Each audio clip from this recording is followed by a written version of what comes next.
آپ نے ایک شہر کا محاصرہ کیا، برابر محاصرہ رہ کہ وہ شہر فتح نہیں ہو رہا تھا، وہ لوگ بڑی بے جگری کے ساتھ لڑ رہے تھے، لیکن آپ اس شہر کو گھیرے ہوئے تھے اور محاصرہ توڑنے کے لیے آپ تیار نہیں تھے۔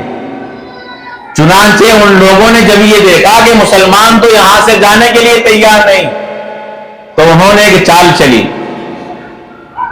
دروازے سے جو شہر میں داخل ہوتا تھا اس دروازے کے دونوں طرف بہت بڑا بازار لگتا تھا، بہت طویل بازار تھا، اس بازار پر انہوں نے نوجوان لڑکیوں کو، عورتوں کو بٹھا دیا اور ان سے کہا کہ جب مسلمان اس یہاں سے گزریں اور وہ تمہارے ساتھ چھیڑخانی کریں تو انہیں روکنا مت، جیسے ہی وہ تمہارے ساتھ مشغول ہوں گے ہم ان پر پیچھے سے حملے کریں گے اور مسلمانوں کے لشکر کو تہو بالا کر دیا جائے گا۔ چنانچہ یہ مکمل مشن بنایا گیا اور مکمل منصوبے کے ساتھ حضرت ابو عبیدہ ابن جراح کے پاس پیغام بھیج دیا گیا کہ ہم آپ کے ہاتھ پر صلح کرتے ہیں اور یہ شہر آپ کے حوالے کرتے ہیں، آپ فتح ہونے کے ساتھ ساتھ اس شہر میں داخل ہو جائیں۔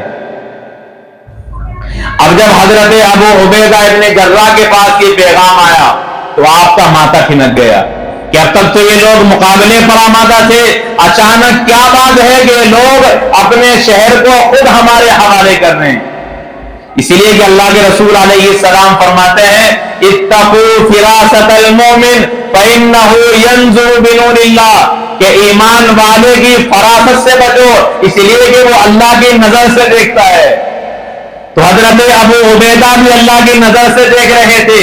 آپ نے پورے لشکر کو خطاب کیا کہ کوئی نہ کوئی منصوبہ اور سازش تو ضرور بنائے گئی، بس میں تمہارے سامنے قرآن کا ایک پیغام رکھتا ہوں، اس پر عمل کرتے ہوئے شہر کے اندر داخل ہونا ہے۔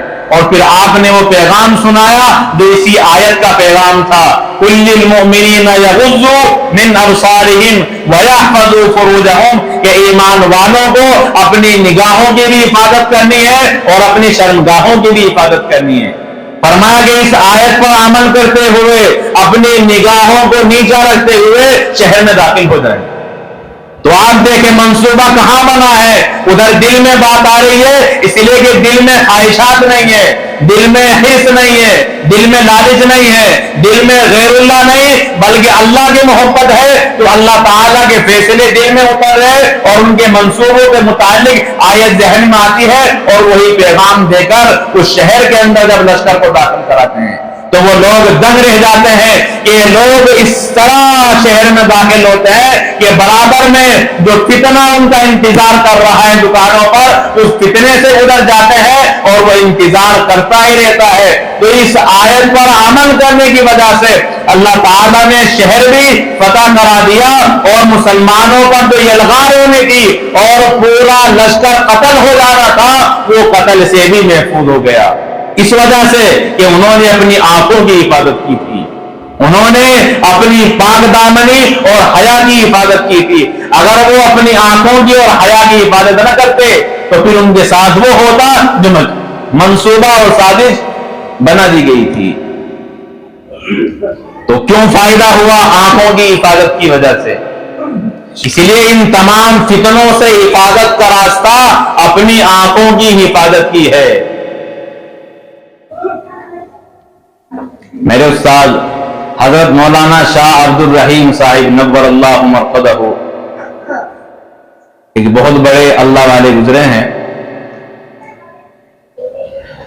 حضرت مسیح الامت کے داماد تھے، میرا ان سے بہت گہرا تعلق تھا، کتابیں پڑھی اور پھر بعد میں بھی ان سے میں منسلک رہا۔ آپ گلستہ اور بوستہ جو فارسی کی دو مشہور کتابیں ہیں وہ پڑھایا کرتے تھے اور بہت ہی جامع آپ کا درس ہوتا تھا۔ تو آپ ان آنکھوں کے سلسلے میں فرماتے تھے طلبہ کو ان کی اصلاح کے لیے کہ حسینوں سے بچنا ہے تو آنکھیں بند کر، انہی زینوں سے اترتے ہیں اترنے والے۔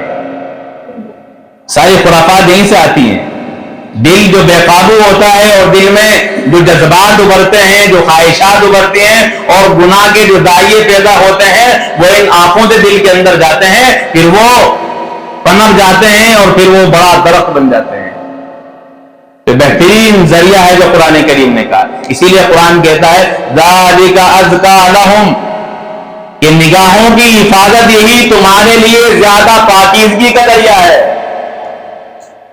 تو اللہ کے رسول علیہ السلام نے ہمیں آنکھوں کی حفاظت بتائی ہے، اور آپ رسول اللہ کی حدیث سنیں، آپ فرماتے ہیں کہ اگر کسی کا مکان ہو اور کوئی بندہ اس مکان میں جھانک رہا ہو تو اندر والے کو حق ہے کہ وہ کوئی چیز پھینک دے اور اس جھانکنے والے کی آنکھ ٹوٹ جائے تو اس بندے کو کوئی قصاص نہیں دلوایا جائے گا، بدلہ نہیں دلوایا جائے گا، اس لیے کہ اس اندر جھانکنے والے کا گناہ ہے کہ اس نے گھر کے اندر جھانک کر بدنظری کی ہے اور ان گھر والوں کی جو عفت اور عصمت تھی اس سے اس نے کھلواڑ کیا ہے۔ اسی لیے قرآن کریم کا باضابطہ اعلان ہے کہ جب گھر پر جاؤ کسی سے تو کنارے پر کھڑے ہو اور پھر دروازے پر اجازت کے ساتھ داخل ہو، اور فرمایا کہ بندے کی نظر اگر گھر کے اندر داخل ہو گئی تو وہ پورا بندہ گھر کے اندر داخل ہو گیا، باقی کیا رہا، سب کچھ تو اس نے دیکھ لیا ہے۔ اسی لیے اولا ہمیں آنکھوں کی حفاظت کرنی ہے۔ بہرحال تو ایمان والا وہ اپنے دلوں میں غیروں کی محبت نہیں بلکہ اللہ کی محبت رکھتا ہے۔ والذین آمنوا اشد حبا للہ، ایمان والے اللہ ہی کی محبت میں زیادہ سخت ہوتے ہیں، جیسا کہ میں نے ابھی دو واقعات آپ کے سامنے عرض کیے۔ اسی طرح اللہ کے رسول علیہ السلام فرماتے ہیں لا یؤمن احدکم حتی اکون احب الیہ من والدہ وولدہ والناس اجمعین، کہ تم میں سے کوئی بندہ اس وقت تک مومن کامل نہیں ہو سکتا جب تک کہ میں اس کے نزدیک اس کے ماں باپ، اس کی اولاد اور تمام لوگوں سے زیادہ محبوب نہ بن جاؤں۔ جب تک ہمیں رسول اللہ سے سب سے زیادہ محبت نہیں ہوگی اس وقت تک ہمارا ایمان بھی مکمل نہیں ہوگا۔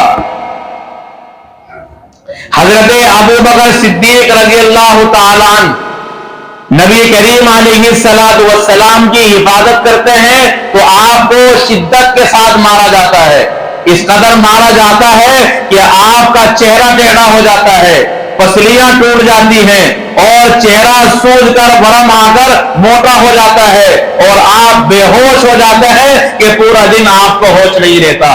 لیکن جب پورا دن گزر جاتا ہے، رات کے وقت میں جب آپ کو ہوش آتا ہے، آنکھ کھلتی ہے تو سب سے پہلے معلوم کرتے ہیں کہ مجھے یہ بتاؤ کہ محمد الرسول اللہ میرے آقا و مولا کیسے ہیں۔ اور پھر آپ کو جب کھانے کے لیے کچھ دیا جانے لگا تاکہ آپ کو افاقہ ہو، پورا دن کچھ کھایا بھی نہیں ہے، شدت سے آپ کو مارا گیا ہے، تو آپ فرماتے ہیں کہ جب تک میں اپنی آنکھوں سے رسول اللہ کو نہ دیکھ لوں میں پانی کا ایک قطرہ بھی اپنے پیٹ میں داخل نہیں کر سکتا۔ تو یہ ہے محبت رسول اللہ صلی اللہ علیہ وسلم کی ذات کے ساتھ۔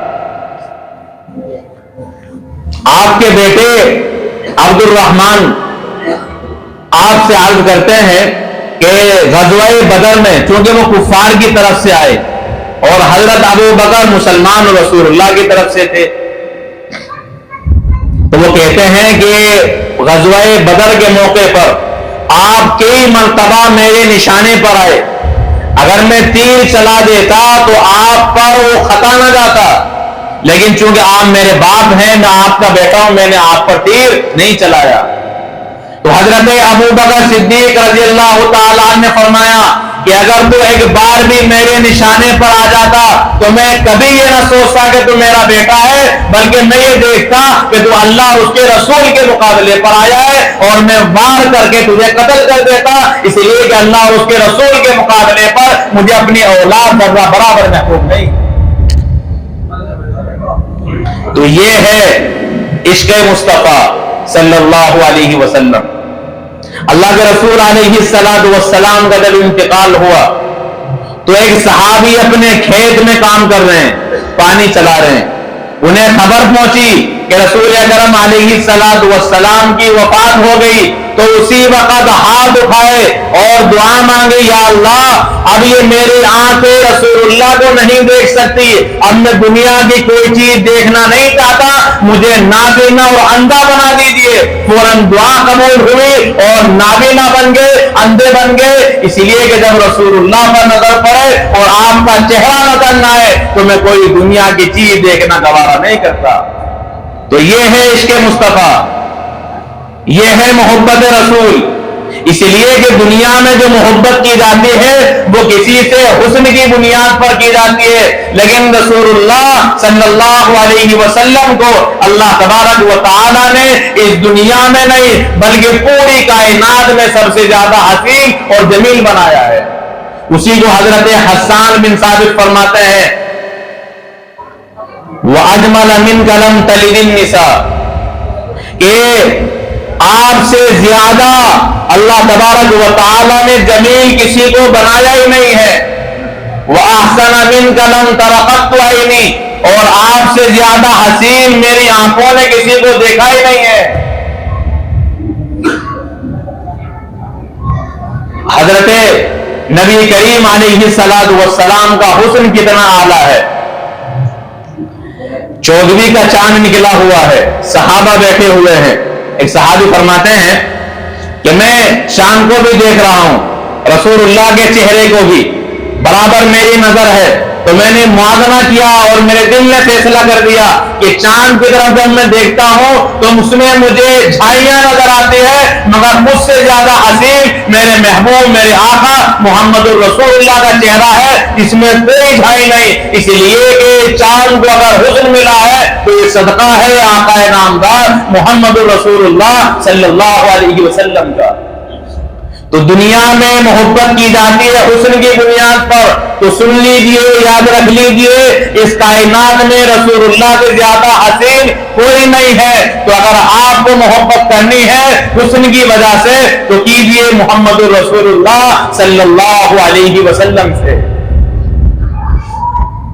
دنیا میں کسی سے محبت کی جاتی ہے اس کے کمالات کی وجہ سے۔ اللہ تعالیٰ نے پیغمبروں کو جتنے کمالات دیے، 1.25 پیغمبر گزرے، ان تمام پیغمبروں کے کمالات اللہ تعالیٰ نے یا ان کی شبیہ آخری پیغمبر محمد رسول اللہ صلی اللہ علیہ وسلم کی ذات گرامی کے اندر پیوست فرما دیے۔ تو کمالات آپ کو ایسے دیے گئے کہ ایسے کمالات نہ آپ سے پہلے کسی کو دیے گئے اور نہ آپ کے بعد کسی کو دیے جا سکیں گے۔ اسی طرح کسی سے محبت کی جاتی ہے اس کے اچھے اخلاق کی وجہ سے۔ تو آپ سے بہتر اخلاق والا دنیا میں کوئی ہوا ہی نہیں ہے۔ تو آپ کی سیرت ہو یا آپ کی صورت ہو، یہ ایسی ہے جس کی مثال دنیا میں کہیں نہیں ملتی۔ تو آپ چاہے صورت کی بنیاد پر محبت کریں یا سیرت کی بنیاد پر، آپ کو رسول اللہ سے زیادہ خوبصورت سیرت والا، خوبصورت صورت والا کوئی نظر نہیں آئے گا۔ اسی لیے اللہ کے رسول علیہ السلام نے ایمان کی تکمیل کے لیے اپنی محبت کو شرط قرار دیا ہے۔ اگر رسول اللہ کی محبت میں کمی ہے تو پھر ایمان نامکمل ہے، اگر اسی میں ہو خامی تو پھر ایمان نامکمل ہے۔ اس لیے ہمیں سب سے زیادہ محبت اللہ سے اور اللہ کے رسول صلی اللہ علیہ وسلم سے ہونی چاہیے۔ دنیا کی محبتوں میں جہاں لگے ہوئے ہیں یہ کوئی پائیدار نہیں ہے، یہ ایک عالمی چیز ہے جو فنا ہو جاتی ہے۔ دنیا میں بڑے بڑے عشق مجازی میں گرفتار رہنے والے اپنے ایمان کو برباد کر کے اس دنیا سے جا چکے۔ علامہ ابن جوزی علیہ الرحمہ نے لکھا ہے کہ ایک بندہ جو مسجد میں 40 سال تک برابر اذان دیتا ہے، 1-2 سال نہیں، 40 سال تک اذان دیتا رہا، ایک دن وہ اذان دینے کے لیے جیسے ہی چھت پر پہنچا تو برابر میں عیسائی کا گھر تھا. اس عیسائی کے گھر میں نظر پڑی تو وہاں ایک خوبصورت لڑکی دیکھی, اس پر فریفتہ ہو گیا, اوپر سے نیچے آیا اور اس کے دروازے میں پہنچا اور اپنے جذبات کا اظہار کرنے لگا. اس لڑکی نے کہا کہ تمہارا کوئی اعتبار نہیں ہے, اگر تم میرا مذہب قبول کرو تو میں تمہیں اپنانے کے لیے تیار ہوں. چنانچہ اس نے 40 سال جو اذان دی وہ ایک لمحے میں چھوڑ دی اور ایمان کو چھوڑ کر خود اختیار کر لیا, عیسائی بن گیا. اور عیسائی جب بنا پھر وہ لڑکی کہتی ہے کہ پہلے خنزیر کا گوشت کھاؤ, اس کے بغیر میں تمہیں نہیں اپنا سکتی. وہ خنزیر کا گوشت کھا لیتا ہے. پھر وہ کہتی ہے کہ اب شراب بھی پیو, وہ اس کی محبت میں شراب پیتا ہے اور جب شراب پی کر وہ اوپر چھت پر جاتا ہے تو لڑکی گھر کا دروازہ بند کر لیتی ہے, وہ اوپر سے نیچے گرتا ہے اور ہلاک ہو جاتا ہے. تو نہ خدا ہی ملا, نہ بسارے سنم, نہ ادھر کے رہے نہ ادھر کے رہے, ایمان بھی چھوڑ دیا. اور جس کے لیے ایمان چھوڑا, جس کے لیے خنزیر کھایا, جس کے لیے شراب پی, وہ لڑکی پھر بھی حاصل نہیں ہو سکی اور اس دنیا سے جب جا رہا ہے 40 سال اذان بھی ہے مگر کفر کے ساتھ رخصت ہو رہا ہے. تو یہ ہے بدنظری اور اللہ کے علاوہ غیر کی محبت کی وجہ. جو انسان کے اخلاق ہی نہیں بلکہ اخلاق کے ساتھ ساتھ اس کے ایمان کو بھی برباد کر دیتی ہے. اس طرح کے بہت سے واقعات علامہ ابن جوزی علیہ الرحمہ نے لکھے. ایک عربی کی کتاب آتی ہے ذم الہوی, اب تو اس کا اردو ترجمہ بھی شائع ہو گیا ہے, ذم الہوی کا اردو ترجمہ. اسے آپ پڑھیں, اس میں بے شمار واقعات آپ کو اس طرح کے مل جائیں گے کہ جس میں ایمان کسی غیر کی محبت کی وجہ سے چھوڑ دیا. بہرحال اللہ کے رسول علیہ الصلوۃ والسلام ہمارے سب سے بڑے محسن ہیں. آپ سے بڑا ہم پر کوئی احسان کرنے والا نہیں. آپ ہی کی وجہ سے ہمیں قرآن ملا, آپ ہی کی وجہ سے ہمیں اللہ تعالیٰ کا مبارک دین ملا, آپ ہی کی وجہ سے شریعت محمدیہ ملی, اور آپ ہی کی وجہ سے ہمیں ایمان ملا جس کے بغیر ہمیں جنت نہیں مل سکتی. تو یہ ایمان آپ کی وجہ سے ملا ہے, اس لیے سب سے بڑے محسن محمد الرسول اللہ صلی اللہ علیہ وسلم ہیں. اور جو ہم پر سب سے زیادہ احسان کرنے والا ہو, حق بھی اسی کا بنتا ہے کہ سب سے زیادہ محبت بھی اسی کی جائے. اس لیے ویلنٹائن ڈے یہ منانا یہ غیر اسلامی بھی ہے اور ہر سچا مذہب اس کی ترقی کی بات کرتا ہے, چاہے مذہب عیسائیت ہو یا مذہب اسلام یا دوسرے مذاہب, کوئی بھی اس کی اجازت نہیں دیتا. تو یہ بے حیائی کا دوسرا نام ہے. اس لیے پیغامات نہ واٹس ایپوں کے ذریعے اور نہ دوسرے ایپ کے ذریعے آپ کسی کو مت بھیجیے گا. اپنی حیا کی, اپنے دل کی, اپنی نظروں کی, اپنی زندگی کی اور اپنی صورت اور سیرت کی حفاظت کیجیے گا. غلط چکروں میں مت پڑیے اور غلط نظر اور غلط خیال آتے ہوئے تصور کیجیے اپنے گھر کی عورتوں کا. اگر آپ ان کے بارے میں خیال کریں گے تو غلط جگہ پر آپ کا جو تصور اور ذہن گیا ہے وہ آپ کا فوراً داعیہ انشاءاللہ رخصت ہو جائے گا, اور آپ اس کے لیے ہر نماز کے بعد دعا بھی کر سکتے ہیں. اللہم استحیی بنور معرفتک یا اللہ. اور آپ یہ دعا بھی جو حضرت صدیق بانوی رحمہ اللہ نے لکھی ہے, اللہم انی اسألک ان تحیی قلبی بنور معرفتک یا اللہ. یہ بعد میں بھی آپ معلوم کر سکتے ہیں, لکھ لیجئے گا. بہترین دعا ہے, ہر نماز کے بعد 7 مرتبہ پڑھیں گے تو غیر اللہ کی محبت نکل کر اللہ کی محبت دل میں آ جائے گی. اللہم انی اسألک ان تحیی قلبی بنور معرفتک یا اللہ. ہر نماز کے بعد آپ پڑھیں 7 مرتبہ, سب کی محبت نکل جائے گی. آپ کے دل میں وہ محبت رہنی کی ظاہر ہے, ماں باپ کی, اولاد کی, بہن بھائیوں کی, رشتہ داروں کی, ایمان والوں کی, اور غیر کی محبت نکلے گی, اللہ کی آئے گی. اسی طرح دوسری جو حضرت پیر ذوالفقار نقشبندی رحمہ اللہ نے نقل فرمایا ہے کہ آپ 100 مرتبہ پڑھیں دن میں, ایک تسبیح بس. لا مرغوبی الا اللہ، لا مطلوبی الا اللہ، لا محبوبی الا اللہ، لا الہ الا اللہ۔ لا مرغوبی الا اللہ، اللہ کے سوا مجھے کوئی پسند نہیں ہے۔ لا مطلوبی الا اللہ، میرا مقصود اللہ کے سوا کوئی نہیں ہے۔ لا محبوبی الا اللہ، اللہ کے علاوہ میرا کوئی محبوب نہیں۔ لا الہ الا اللہ، اللہ کے سوا کوئی معبود نہیں۔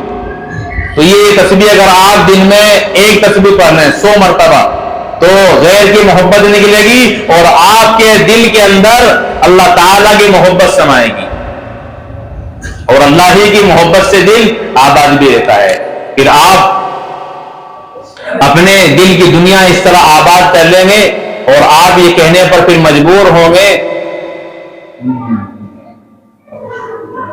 کہ یاد میں تیری سب کو بھلا دوں، کوئی نہ مجھ کو یاد رہے، تجھ پہ سب گھر بار لٹا دوں، خانہ دل آباد رہے، اور سب خوشیوں کو آگ لگا دوں، غم سے تیرے دل شاد رہے، اور سب کو نظر سے اپنی گرا دوں، تجھ سے فقط فریاد رہے۔